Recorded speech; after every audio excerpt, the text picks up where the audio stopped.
Another important lessons I learned is from one of the greatest entrepreneurs of our time, the iconic, the one and only Trevor please. Guess who this person is. Just guess. Comment who is this person. If I say the most iconic entrepreneur of our time, who would you guess? One guy, Steve Jobs. We are delivering today the iPad, the new iMac, the iPod, iPhoto, MacBook Air, iTunes. It's a revolutionary moment. Hello guys. Today we're going to be learning something extremely important. These are very important lessons I learned from the extremely wealthy people in the world, billionaires. All those things that they said over time that added into my life that made the changes. A very remarkable man, extremely smart. Steve Jobs is the personified example of who an entrepreneur is. And what did I learn from him? During his commencement speech at Stanford, one of the most iconic speeches he ever gave, that video is still on YouTube. It's his commencement address at Stanford University. I watched that anytime I'm feeling down, I just go and watch it. Where he talked about his life from how he was born and was given up for adoption, to how he had to drop out of university, to how he started Apple's computer, how he got fired from Apple Computer, how he got hired again back to Apple, and how he built his life till that day, and how he escaped death the first time from cancer. But as at that time, he didn't know he still going to die of cancer later. But let's not go there. And most of the major things he said during that speech that completely changed my life is trust your intuition and follow your interests. So people call it passion, call it interest, call it whatever, but you have to follow it. Because why? Making money is hard. Entrepreneurship is hard. Don't you think it would be a lot easier if you do something you kind of like? Life is hard already as it is. It's just a lot easier when you are doing something you are interested in. See, people complain about entrepreneurship every day online. I know, I see all the companies. In fact, some of the people I admire and I learn from, like, my child say what to be an entrepreneur, discourage him. I don't. I love you like mad. Is it hard? Yes. Have I cried a lot of times? Yes. Guess what? There's nothing in this my life that I've enjoyed more than building business. It is fun. Also, I am making bank, so I don't have a lot to complain about. I remember the beginning of this year when I got a new car towards the end of last year, a nice Range Rover. It has been my dream car for like a year and a half now. A year and a half, as I tell. Nice Range Rover Vela, Swiss car. I felt like I had made it. That's that January, like 6th or 7th. Somebody broke into the car, broke all the glasses. It was so weird because there was a lot of car parked where I stay, and they only broke into mine and that of my business partner. Those were the only car they broke. Broke my glass, broke many things. Just haters are hating. I know what Coco said, there was my own. I now made a call to my mom during that period. I called her, tell her about it, that we're running through police, and she said something. She was like, God, let's try this year. We should not do police case this year. I said, ma, that prayer will not work. Please pray that the police case that we call, let it go, but I should win all of them. That's the right prayer. And to be honest, since that time to now, I've done at least 10 police cases, because they just keep coming and I keep knocking them out of the park. You see, I was saying, I was talking about, I enjoy this shit, like I live for it. If I do not have problems, I'll be bored. This is the only thing I've done in my life that has kept me occupied. I'm the guy that works for free. All my holidays from just 3 till today, I always work. Like, I can't stay at home during holiday. From when I was a child, I could not stay at home because why? I just have to be doing something. And then I found entrepreneurship. It was love at first sight. So always follow your interests.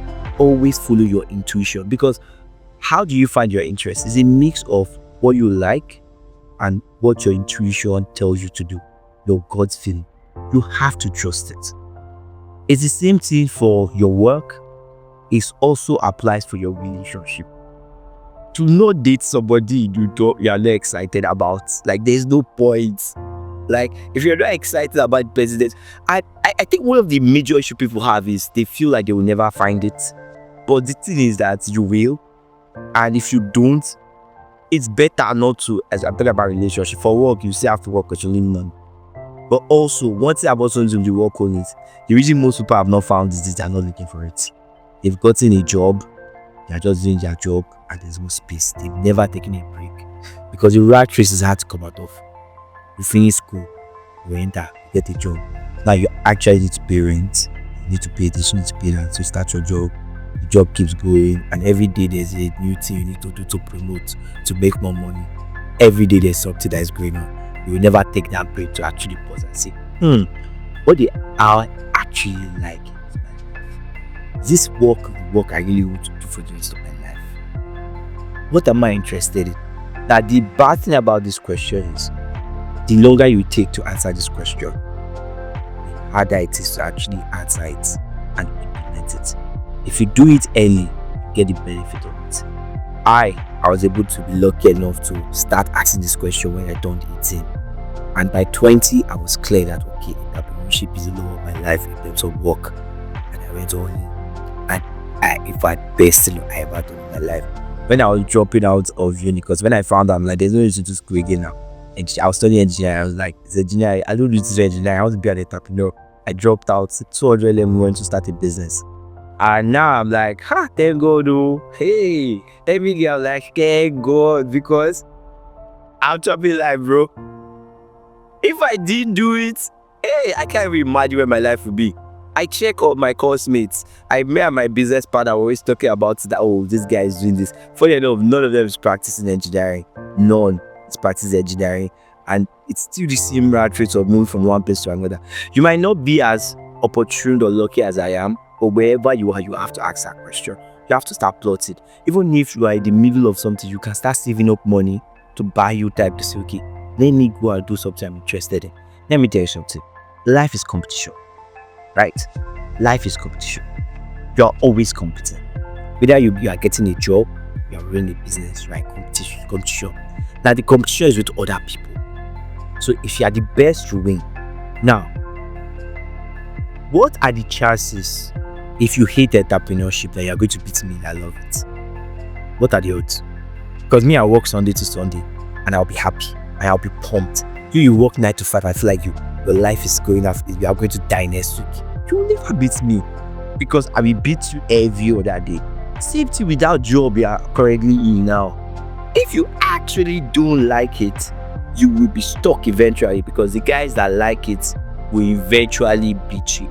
So you have to be able to trust your gut and follow your interest. Now, your gut, the important thing about your intuition, that feeling you have in your heart towards something. There's this thing where my mind told me, some of you will say Holy Spirit, different ways people call it, right? I'm not here to preach religion to you, but you know in your mind something your spirit is telling you. And this thing, check it. This might make sense. Actually check it. Because your intuition already knows where you're supposed to be. It's like a guiding mark that God has put in you to direct you to where He wants you to go to. You have to trust it. Now, you cannot know the future. You can only know looking backwards. Steve Jobs specifically said it. You can only put the dots together looking backwards. You can't do looking forward. One very brilliant example is when he dropped out of school, one of the things he did was he was interested in calligraphy, which is how you write. And the school he attended offered good calligraphy courses. So he learned how to write with different fonts and design. All those writing, people that know how to write fine handwriting. And as at the time he was taking that class, the class didn't mean anything. He just went into that class because he was interested. Because now he has dropped out, he was not required to go to school at certain classes. He had all the time in the world. So what he did was he just jumped into any class he was interested in.